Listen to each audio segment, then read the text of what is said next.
Décès de Naomi Musinga, dysfonctionnements multiples et démission du patron du SAMU 6 mois après la mort de Naomi Musinga dont l'appel de détresse avait été rayé par une régulatrice du SAMU de Strasbourg. Un rapport de l'IGAS, publié mercredi, a pointé des dysfonctionnements dans cette affaire qui avait bouleversé la France, entraînant la démission immédiate du responsable du SAMU. La procédure générale de régulation, appliquée par le SAMU au moment du décès le 29 décembre 2017 de Naomi Musinga n'était pas conforme aux recommandations de bonne pratique, et source de risque pour les patients, souligne l'inspection des affaires sociales, IGAS. L'IGAS pointe les réponses non adaptées de l'assistante de régulation médicale, qui avait employé un ton dur, intimidant et déplacé face aux demandes d'aide réitérées de la jeune femme, décédée à l'âge de 22 ans. Le ton employé et les propos tenus sont particulièrement choquants, d'autant qu'il s'adresse à une personne qui exprime une grande souffrance, allant même jusqu'à évoquer sa mort prochaine, insiste l'inspection.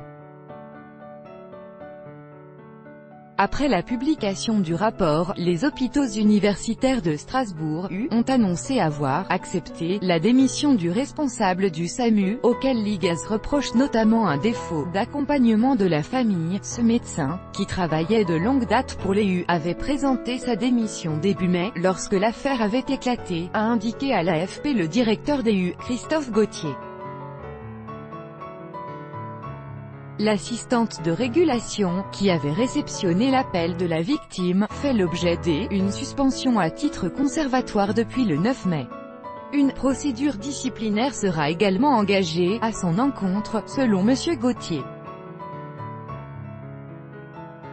Les dysfonctionnements soulevés par l'IGAS ont conduit à un retard global de prise en charge de près de 2h20, bien que seule une expertise clinique permettrait de mesurer la perte de chance de survie, alors que tout appel à caractère médical devrait être régulé par un médecin. La procédure en vigueur au SAMU de Strasbourg permettait aux assistants de régulation médicale, dans certains cas, de traiter seul ce type d'appel, déplorent les inspecteurs. Plan d'action étant dit que les procédures en vigueur à Strasbourg prévoyaient le transfert de l'appel à un médecin régulateur en cas de douleur abdominale, ce dont se plaignait précisément Naomi Musinga. L'appel n'a pas été transmis, bien que 2 médecins soient présents. L'opératrice du SAMU n'a posé aucune question permettant d'éclairer l'état clinique de la patiente, et conseillé plusieurs fois à la jeune femme d'appeler SOS Médecins.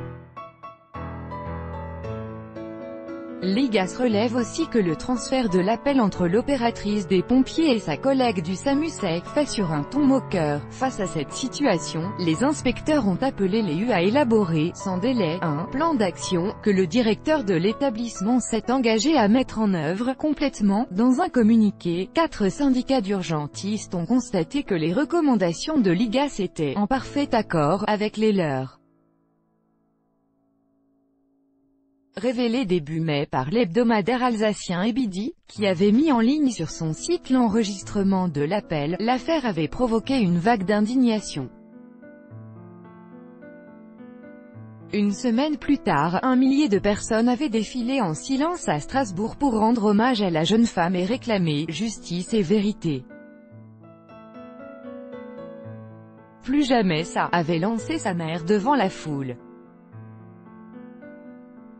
On veut savoir s'il y avait eu une intervention avant, peut-être qu'elle aurait eu des chances d'être sauvée, a réagi devant la presse le frère aîné de Naomi, Gloire Musinga. On veut savoir pourquoi notre sœur est morte, pourquoi il y a eu tous ces dysfonctionnements du début à la fin et on ne le sait toujours pas, a-t-il soupiré. La ministre de la Santé, Agnès Buzyn, s'était déclarée profondément indignée, dénonçant de graves dysfonctionnements. Elle avait indiqué fin mai avoir connaissance d'une dizaine d'affaires comparables.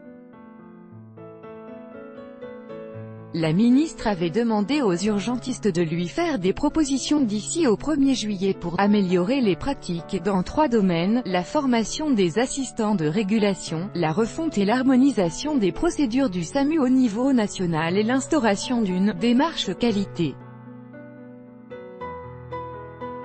Tout droit de reproduction et de représentation réservé, copyright 2018, Agence France Presse.